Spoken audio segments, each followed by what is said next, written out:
ચૂંટણી પહેલા કર્મચારી મંડળો પોતાની પડતર માંગણીઓ સંદર્ભે આંદોલનના મૂડમાં જોવા મળ્યા છે, ત્યારે આજે બીઆરટીએસ બસના ડ્રાઈવરો પગાર લઈને હડતાળ ઉપર ઉતર્યા છે. અલથાણ ડેપોની 75 સિટી બસના ડ્રાઈવરોએ પગાર મુદ્દે હડતાળ પાડતા 25,000 મુસાફરો અટવાયા હતા, જેને પગલે સિટી લિંકે ડ્રાઈવરો સપ્લાય કરતી ઈવે ટ્રાન્સ એજન્સીને 20 લાખની પેનલ્ટી ફટકારી છે. આ ડેપોની વેસુ, પાંડેસરા, જહાંગીરપુરા વિસ્તાર સહિતના 3 રૂટની સિટી બસો બંધ રહી હતી.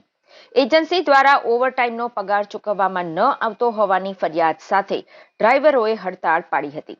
જે પગાર નક્કી થયો હતો તેની સામે ઓછો પગાર મળતો હોવાના આક્ષેપને લઈ હડતાળ પર ઉતર્યા છે, તો બીજી તરફ એવો આક્ષેપ પણ કરવામાં આવ્યો છે કે ડ્રાઈવરો પાસે લાયસન્સ નથી અને બસ હંકારી રહ્યા છે. સુરતમાં માસ ટ્રાન્સપોર્ટેશનને લઈને સતત વિવાદો સામે આવતા રહે છે, ત્યારે મગોબ ડેપો ખાતે બસ ચાલકો હડતાળ ઉપર ઉતરી ગયા હતા.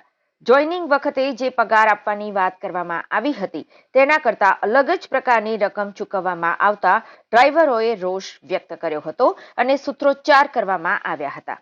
તેમજ ડ્રાઈવરોએ 12, 13, 16 અને 19 નંબરના રૂટ પર બસ બંધ કરી દીધી હતી. સર, અમે 1.5 મહિનાથી હું અહીંયા નોકરી કરું છું, બરાબર. અમને 22,500 મીન્સ કે 26 દિવસના, એટલે અમારે 865 રૂપિયા લેખે હાજરી થાય છે, બરાબર છે.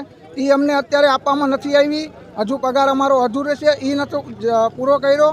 પ્લસ અમારી માંગણી એ જ છે કે અમને 865 રૂપિયા હાજરી આપે. એ લોકોએ અમને એમ કીધું છે કે અમે 600 રૂપિયા ભરી દેશું. અમે એ સંતોષકારક નથી. પ્લસ આમાં ઘણા પરિવાર ગરીબ મધ્યમ વર્ગના છે, બરાબર. એમનું પણ એ જ કહેવું છે કે અમને પૂરતો પગાર જે વાત થઈ હતી એ આપો તમે પાછળ. અમે એમને 2-3 વાર લેખિતમાં પણ આપેલું છે. અગાઉ મહિનામાં 2-3 વાર અમે એમને લેખિતમાં આપેલું છે, લેટરમાં. એ લોકોએ હોતે અમને લેટર આપ્યો છે કે ભાઈ અમે તમને આ કરી દઈશું, પણ હજુ એનું કાંઈ નિવાકરણ આવ્યું નથી. શ્રી ભાર્ગવ સર, વિક્રાંત સર, પછી સ્વપ્નિલ સર, મતલબ ડેપોના ટોટલ અધિકારી સાથે અમારે વાત થઈ ગયેલી છે. કેટલા લોકો અહીંયા હડતાલ પર છે? અત્યારે હડતાલમાં અમે મિનિમમ 140 થી 150 લોકો છીએ. માંગણી સ્વીકારવામાં નહીં આવે પછી આગળ માંગણી સ્વીકારવામાં નહીં આવે તો અમે આ જ રીતે હડતાલ ચાલુ રાખશું શાંતિપૂર્વક. ગાંધીજીના માર્ગે અમે ચાલવાના છીએ. અમે કોઈ તોડફોડ કરવાના નથી.